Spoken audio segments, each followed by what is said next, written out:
সকালে খড়গপুরে প্রাতঃভ্রমণ শেষে সাংবাদিকদের মুখোমুখি হয়ে রাজ্যের একাধিক গুরুত্বপূর্ণ ইস্যুতে প্রতিক্রিয়া দিলেন রাজ্যের মন্ত্রী দিলীপ ঘোষ। তিনি বলেন, নিয়োগ দুর্নীতি মামলায় মদন মিত্রকে ইডির তলব প্রসঙ্গে যে যেমন কর্ম করেছে তাকে তার ফল ভোগ করতে হবে। যদি তিনি অন্যায় না করে থাকেন তাহলে ভয়ের কোনো কারণ নেই। পশ্চিমবঙ্গে দুর্নীতি রন্ধ্রে রন্ধ্রে ছড়িয়ে রয়েছে। যারা দুর্নীতির সঙ্গে যুক্ত তাদের সকলেই আইনের মুখোমুখি হবে। রক্ত নিয়ে দুর্নীতির অভিযোগ প্রসঙ্গে তিনি বলেন, এখানকার মানুষ স্বেচ্ছায় রক্তদান করেন, এটি একটি গর্বের পরম্পরা। সেই রক্ত নিয়ে অনিয়ম বা অন্য রাজ্যে পাচার করা অত্যন্ত অন্যায়। সরকার বিষয়টির উপর নজর রাখবে। অভিষেক বন্দ্যোপাধ্যায়ের বিদেশ যাত্রা নিয়ে প্রশ্নের উত্তরে দিলীপ ঘোষের সংক্ষিপ্ত মন্তব্য, আদালত যদি অনুমতি দেয় তাহলে তিনি যাবেন, এটা নিয়ে বলার কিছু নেই।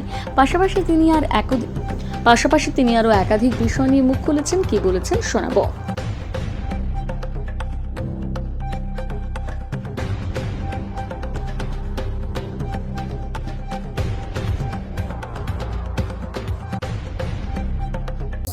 আজই হাজিরা দিতে পারেন তিনি, কিন্তু হাজিরা দেওয়ার আগে পাল্টি হয়ে গেছে মমতা মিত্র। বিজেপি সরকারের প্রশংসায় পঞ্চম। প্রশংসা নিন্দায় কিছু যায় আসে না। যে যা কর্ম করেছে তার ফল ভোগ করতে হবে। উনি যদি অন্যায় না করে থাকেন ভয়ের কোনো কারণ নেই। আর এই যে অপরিসীম দুর্নীতি পশ্চিমবাংলায় রন্ধ্রে রন্ধ্রে, তার মধ্যে যে যুক্ত থাকবে সবাইকে বিচারের সামনে আসতে হবে। তারা 16 আগস্ট থেকে আয়ুষ্মান দিবস মুখ্যমন্ত্রী স্বাস্থ্য বীমা যোজনার সূচনা হতে চলেছে। যেটা কথা দিয়েছে সরকার করবে।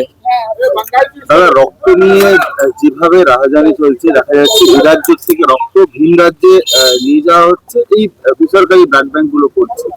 কালকে একাধিক জায়গায় তল্লাশি। এটাই খুবই অন্যায় ব্যাপার। এখানকার মানুষ, আমাদের এখানে রক্তদান করে একটা পরম্পরা আছে, বিভিন্ন সংস্থা মানুষ করেন, সেটা নিয়ে এইভাবে 2 নম্বরই করা অন্য রাজ্যে নিয়ে যাওয়াটা তো অন্যায়। সরকার নিশ্চয়ই এটাকে নজর রাখবে। দাদা, বিদেশ যেতে মরিয়া অভিষেক হাইকোর্টে ডিভিশন বেঞ্চে দ্বারস্থ না হয়ে সুপ্রিম কোর্টে মামলা অভিষেক। কোর্ট অনুমতি দিলে যাবেন, এটা নিয়ে বলার কি আছে। চলুন দাদা, পুজোর আগে রাজ্য জুড়ে বেহাল রাস্তা সংস্কারের কাজ শেষ করতে হবে, নির্দেশ মুখ্যমন্ত্রী। প্রত্যেক বছরই বৃষ্টি শুরু হলে বাংলার রাস্তাঘাট ভেঙে যায়। এখন তো হাইওয়ের মধ্যেও গর্ত হয়ে যাচ্ছে। যে টানা বৃষ্টি চলছে, এতে রাস্তার বেশি ক্ষতি হয়। আমরাও চেষ্টা করছি যতটা সারাই করে করার, কিন্তু এত বৃষ্টির মধ্যে সারাইও করা যায় না। জল জমে যাচ্ছে, সব জায়গায় কাজ করা যাচ্ছে না। আর গত 3-4 দিনের মধ্যে ব্যাপক ভেঙেছে রাস্তা। তো মুখ্যমন্ত্রী নজর রেখেছেন, যতটা সম্ভব সারাই হবে। আমপানে নৌকা মৎস্যজীবী মাঝিদের ক্ষতিপূরণের টাকা থেকেও বিরাট আর্থিক দুর্নীতির অভিযোগ সামনে আসছে। সমস্ত ক্ষেত্রে দুর্নীতি হয়েছে, আর সমস্ত দুর্নীতি তদন্ত হবে। সে যে যুক্ত হবে তার বিরুদ্ধে ব্যবস্থা হবে। চলো ভাই, হয়ে গেছে, কোনো বিষয় নাই।